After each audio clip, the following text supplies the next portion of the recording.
ಆಗ ನಿಮ್ಮಮ್ಮ ಕೂಡ ಇವರಿಂದ ದೂರ ಆಗಿ ಒಂದು ಕೆಟ್ಟ ಕನಸಾಗಿ ಉಳಿದು ಹೋದ್ಲಮ್ಮ. ನನ್ನನ್ನ ಪ್ರೀತಿಸಿ ಮದುವೆ ಆದಂತ ತಪ್ಪಿಗೆ ನನಗೋಸ್ಕರ ಈ ಕುಟುಂಬಕ್ಕೆ ಶತ್ರು ಆಗ್ಬಿಟ್ಲು. ಅಂತ ಒಂದು ಪರಿಸ್ಥಿತಿ ನಿನಗೆ ಬರಬಾರ್ದಮ್ಮ. ನಿನ್ನ ಸ್ಥಾನದಲ್ಲಿ ಬೇರೆ ಹುಡುಗಿಗೆ ಅವರು ಜಾಗ ಕೊಟ್ಟಿದ್ದಾರೆ. ನಿನ್ನಂತ ಹುಡುಗಿನ ಕಳ್ಕೊಂಡಿರುವಂತ ಸೀನು ದುರದೃಷ್ಟವಂತ ಕಣಮ್ಮ. ಅದಕ್ಕೆ ನಾವೇನೂ ಮಾಡಕ್ಕಾಗಲ್ಲಮ್ಮ. ಆದ್ರೆ ಅಷ್ಟೆಲ್ಲ ಪ್ರೀತಿಸಿರುವಂತ ಸೀನುವಿಂದ ದೂರ ಆಗಿ ನಿನಗಿರಕ್ಕಾಗತ್ತೇನಮ್ಮ? ಸೀನು ಅಂದ್ರೆ ಆಗ್ಲೂ ಈಗ್ಲೂ ಯಾವಾಗ್ಲೂ ನನಗ್ ಪ್ರಾಣನೇ ಡ್ಯಾಡಿ. ಆ ಪ್ರೀತಿನೇ ಅವನ್ ಸಂತೋಷಕ್ಕೋಸ್ಕರ ನನ್ನನ್ನ ದೂರ ಆಗು ಅಂತ ಹೇಳಿದ್ದು.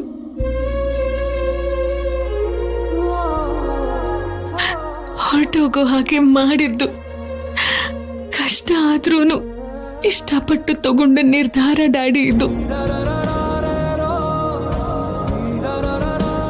ಸೀನುನ ಪ್ರಾಣಕ್ಕಿಂತ ಹೆಚ್ಚಾಗಿ ಪ್ರೀತಿಸ್ದೆ. ಪ್ರೀತಿ ಅಂದ್ರೆ ನಾವ್ ಸಂತೋಷವಾಗಿರೋದಲ್ಲ, ನಮ್ಮನ್ನ ಪ್ರೀತಿಸಿದವ್ರನ್ನ ಸಂತೋಷವಾಗಿ ಇರಿಸೋದು ಅಂತ ಮಮ್ಮ ವಿಷಯದಲ್ಲಿ ನೀನೇ ಕಲ್ಸಿದ್ದು ಡ್ಯಾಡಿ. ಇಲ್ಲೇ ಇದ್ರೆ ಸೀನು ಮೇಲೆ ನನಗಿರೋ ಪ್ರೀತಿ ನನ್ನಿಂದ ಯಾವ ತಪ್ಪು ಮಾಡಿಸುತ್ತೋ ಏನೋ ಅಂತ ಚಿಕ್ಕ ಭಯ ಇದೆ. ಅದಕ್ಕೆ ಹೊರಟೋಗೋಣ ಡ್ಯಾಡಿ, ಇಲ್ಲಿಂದ ಹೊರಟೋಗೋಣ. ಸೀನು ನನ್ ಜೊತೆ ಇರೋದಕ್ಕಿಂತ ಅವ್ರ ಜೊತೆ ಇದ್ರೇನೆ ಸಂತೋಷವಾಗಿರ್ತಾನೆ.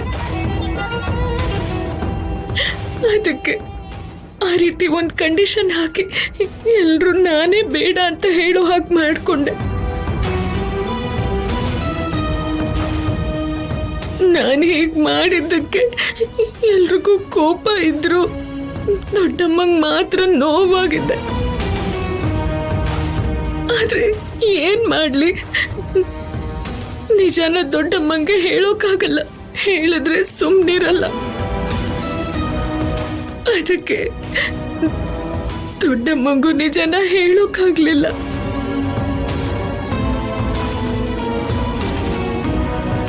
ನಾನ್ ದೂರ ಆದ್ರೂ ದೊಡ್ಡಮ್ಮ ಸಹಿಸ್ಕೋತಾರೆ. ಆದ್ರೆ ಚಿಕ್ಕ ವಯಸ್ಸಿಂದ ಪ್ರಾಣ ಅಂತ ಬೆಳೆಸಿರೋ ಸೀನು ದೂರ ಆದ್ರೆ